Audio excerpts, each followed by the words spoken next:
Whenever you're ready. We're good. We're good. Well, I'm Ron Barber, one of the early directors of what is now Child Parent Centers.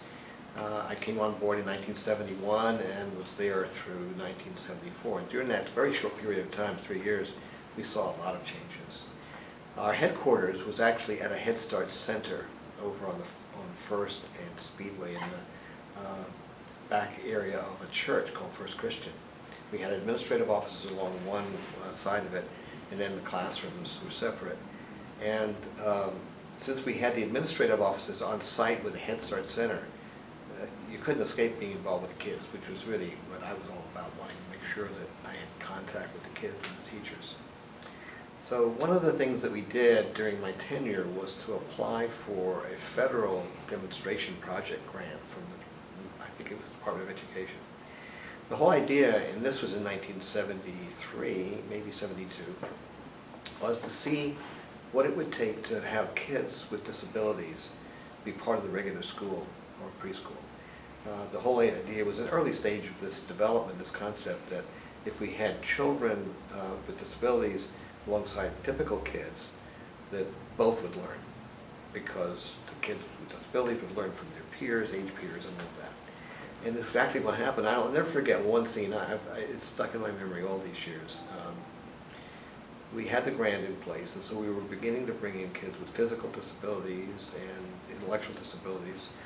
And we had one little girl who, I don't know what happened to her arm, but her arm was amputated up to just above the elbow.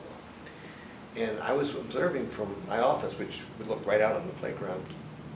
I noticed that the teachers would always kind of maneuver around this little girl if they were going to take her somewhere and grab her left hand, which had a hand, and avoid the right arm, which was amputated, had been amputated.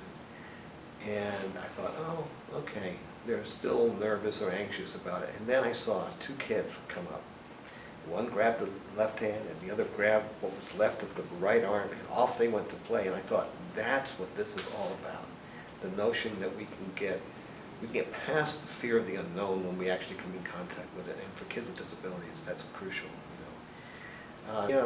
The early days of the Head Start program, when I joined it, it was just a one county program. We had several sites around Pima County, and we were under the Committee for Economic Opportunity, which was the Southern Arizona branch, if you will, of the War on Poverty, which was established by President Johnson, LBJ. That was launched in the mid to late 60s, and it involved all kinds of poverty prevention and intervention programs.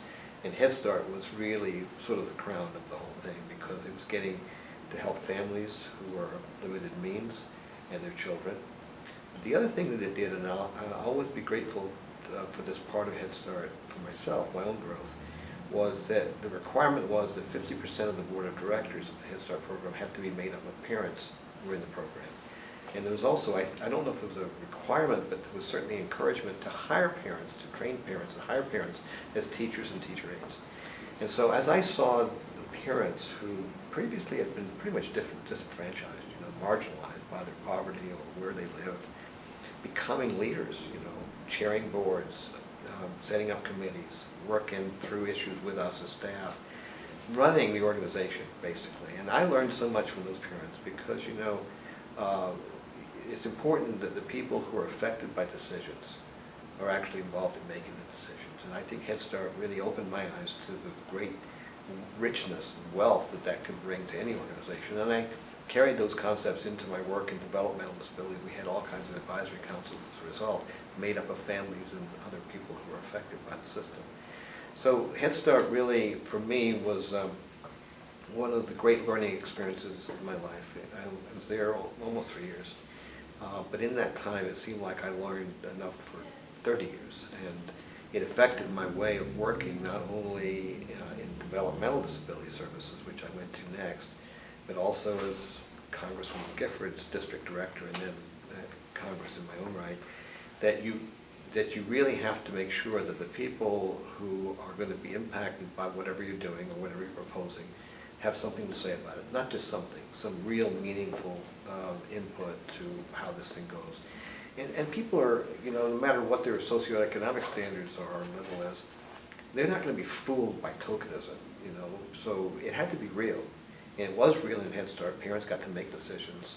It was real when I went on to my other jobs as well, because people know if you're just playing games with them, playing tokenism. So those were some of my initial memories. Head Start is one of those agencies of the federal government that some people want to attack, but it's really hard to get your arms around anything to attack Head Start, because it does such good work. And when we look at the decades of work it's done in terms of developing families into leaders, teachers, certified with AA degrees and all that, when we look at what it's done for the children in terms of the Head Start that it gives them into life, you know, it's incomparable. And research supports, it's not just anecdotal, it's really about the research that supports that if you provide services to children and supports to families at the earliest age possible, you're going to have a much better development for the child and for the family for that matter.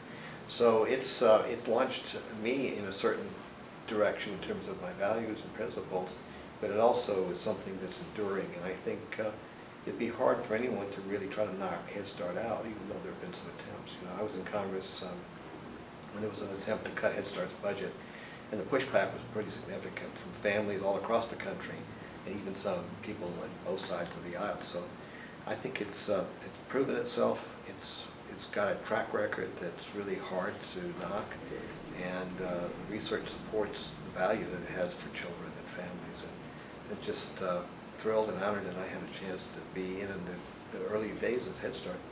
Around. Do you know the name Cheryl Petrosky? Cheryl Petrocious.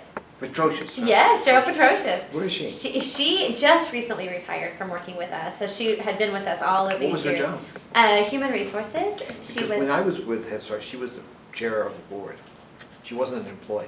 Right. Then later she became one, I guess. Yeah. Was that they had a phrase that they used to describe how they should be treated. Nothing about us without us. It's really simple, right? Don't be talking about my life unless I'm involved. Don't be doing things behind my back because you think you're a professional and I'm not.